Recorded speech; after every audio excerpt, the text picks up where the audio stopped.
Hello అండి అందరికీ welcome back to our channel. ఈరోజు మన వీడియోలో ఒక మంచి బ్రేక్ఫాస్ట్ రెసిపీ అండి.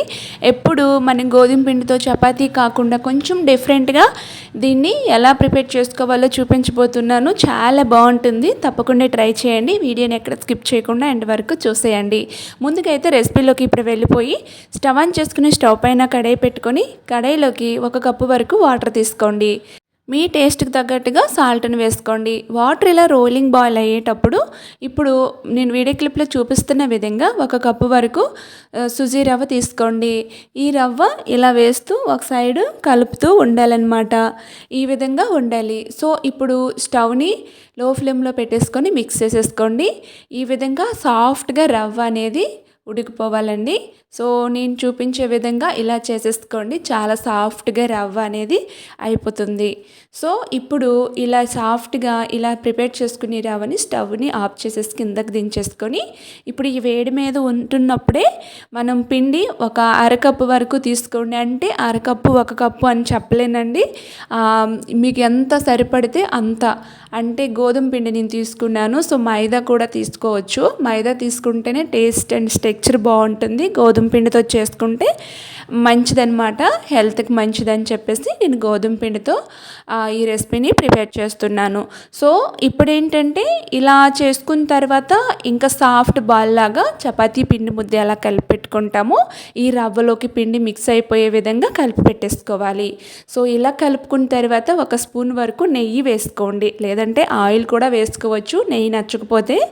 ఈ విధంగా నెయ్యి అయితే నేను వేసేసుకొని చక్కగా మిక్స్ చేస్తున్నానండి. చాలా బాగుంటాయి, టేస్టీగా ఉంటాయి.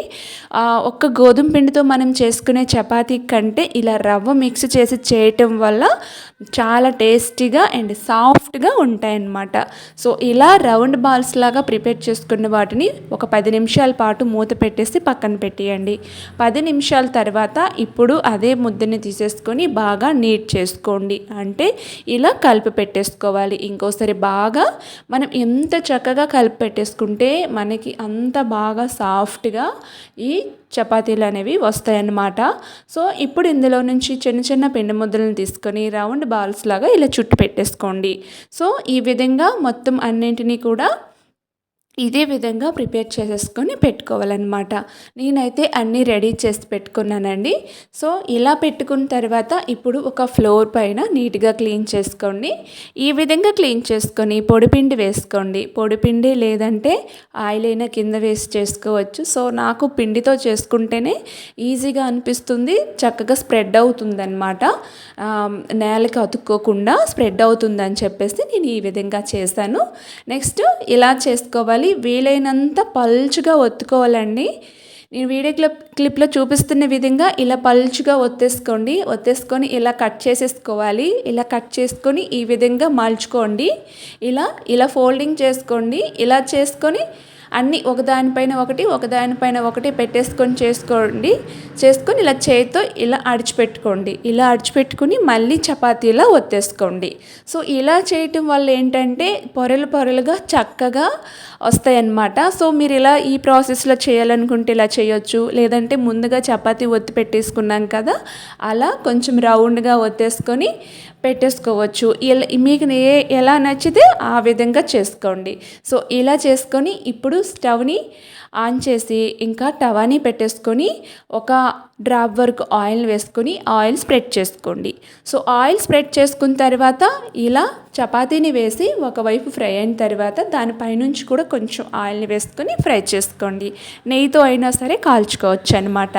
2 వైపులు కూడా మంచి కలర్ వచ్చేంత వరకు ఫ్రై చేసేసుకోండి. ఈ విధంగా ఆయిల్ వేసి కాల్చుకోవడం వల్ల చపాతీలు మనం మార్నింగ్ చేసుకున్న ఈవినింగ్కి కూడా చాలా సాఫ్ట్గానే ఉంటాయన్నమాట. టేస్ట్ కూడా చాలా బాగుంటుందండి.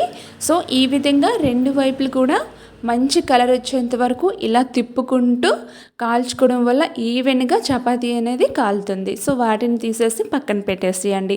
నెక్స్ట్ నేను ఇంకో చపాతీని కాల్చుకొని చూపిస్తున్నానండి. అన్నీ కూడా ఇదే విధంగా కొంచెం ఆయిల్ని వేసుకొని దానిపైనుంచి ఇంకొంచెం ఆయిల్ని వేసుకొని అన్ని చపాతీలని ఇలా కాల్చేసుకొని ఒక ప్లేట్లోకి తీసుకొని తింటే చాలా బాగుంటుందన్నమాట.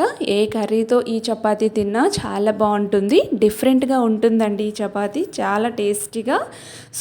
సో ఇలా చేయడం వల్ల ఈ రోటీ మీకు డిఫరెంట్గా అనిపించింది, కొంచెం కొత్తగా అనిపించింది అనుకుంటే కామెంట్ చేయండి. అన్నీ ఈ విధంగా ప్రిపేర్ చేసేసుకొని చూపిస్తున్నాను. సో మరి ఈ వీడియో మీకు నచ్చితే లైక్ చేసి షేర్ చేసి నా ఛానల్కి సబ్స్క్రైబ్ చేసి పక్కనే ఉన్న బెల్ బటన్ క్లిక్